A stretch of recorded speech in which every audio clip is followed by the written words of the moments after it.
kita kembali lagi ke sini. Ya, materi hari ini adalah sudut istimewa. Sebelumnya saya akan menjelaskan pengertian tentang sudut istimewa.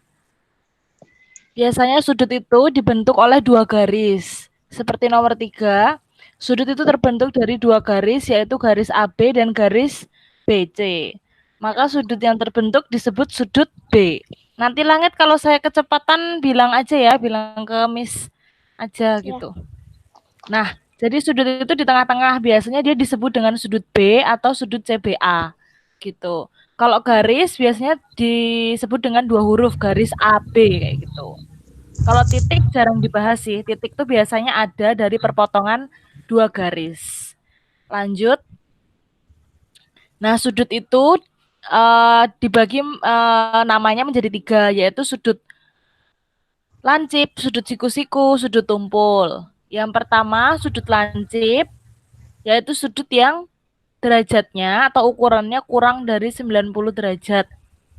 Kemudian yang kedua sudut siku-siku seperti sudut DBA. Di sini sudut B senilai 90 derajat. Jadi pas, itu sudut siku-siku.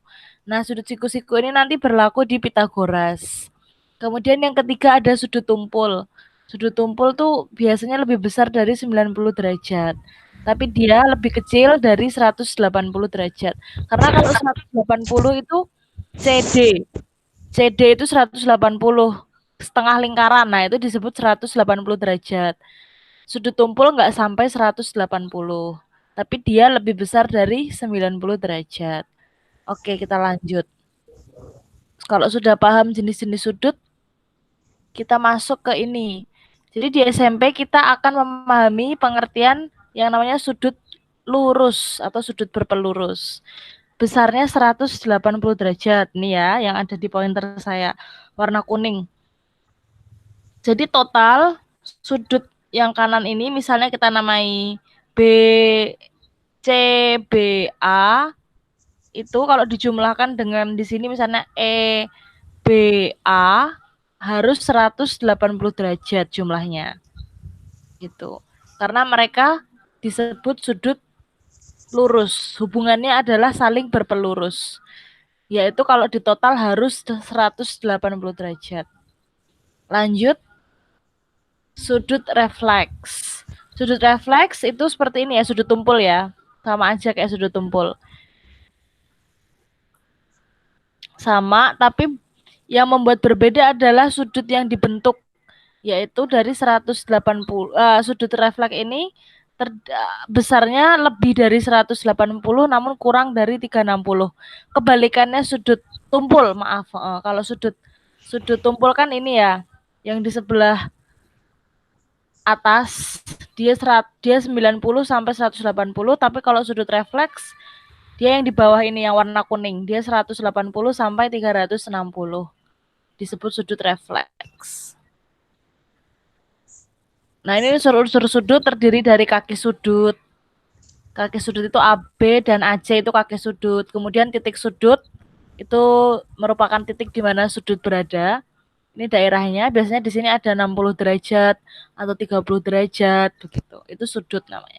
Kita biasa bisa menggambar sudut menggunakan busur dan jangka.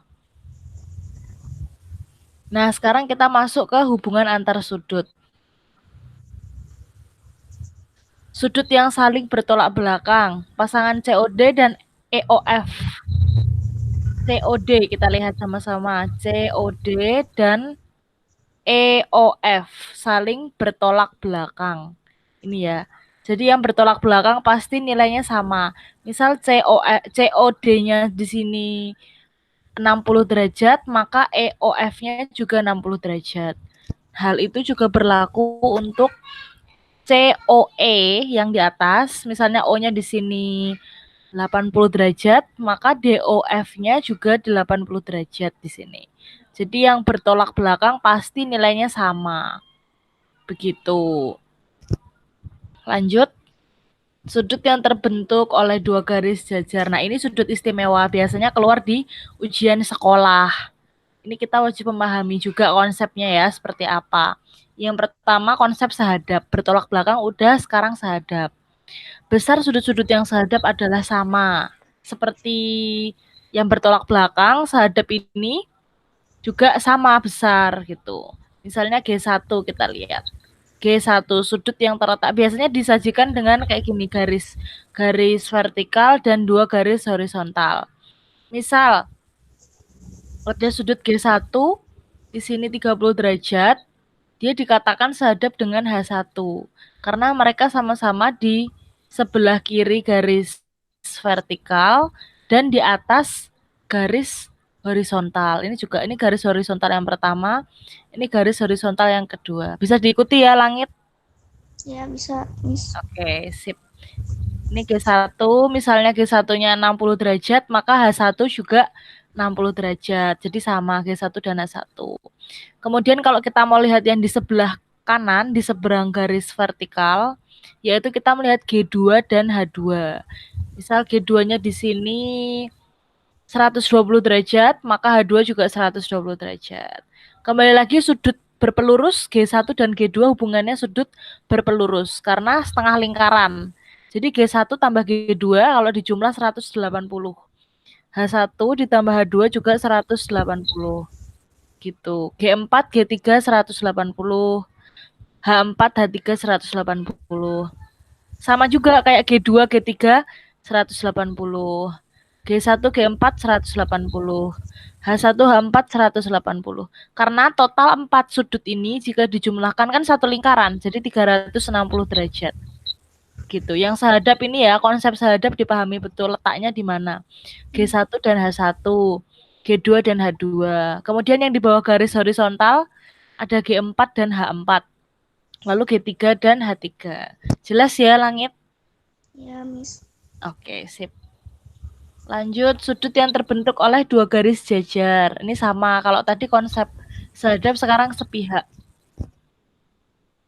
Sudut sepihak itu dibagi menjadi dalam sepihak dan luar sepihak.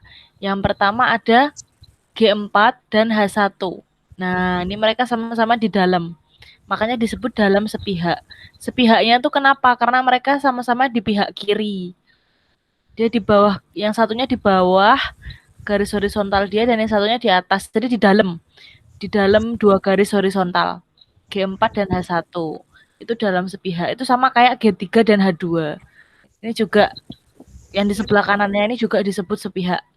Nah, mereka ini nggak sama. Kalau sepihak hati-hati. Sepihak ini kalau dijumlahin harus 180, tapi mereka nilainya berbeda. Misal G4 60, maka H1 harus memenuhi G4 agar dijumlahkan bisa 180. Jadi saling berpelurus ya. Berpelurus itu jika dijumlahkan mereka harus 180 derajat. Misal G4 60 berarti sisanya supaya bisa 180 derajat, di sini H1 120 derajat. Gitu ya, Langit ya, paham ya? Ya, Miss. Oke. Kalau G3-nya di sini 80 derajat, maka H2 berapa? 80 derajat, Miss. Kalau G3 80 derajat, maka H2 Aduh. Berapa ya? supaya 180 berarti kurangnya berapa H2?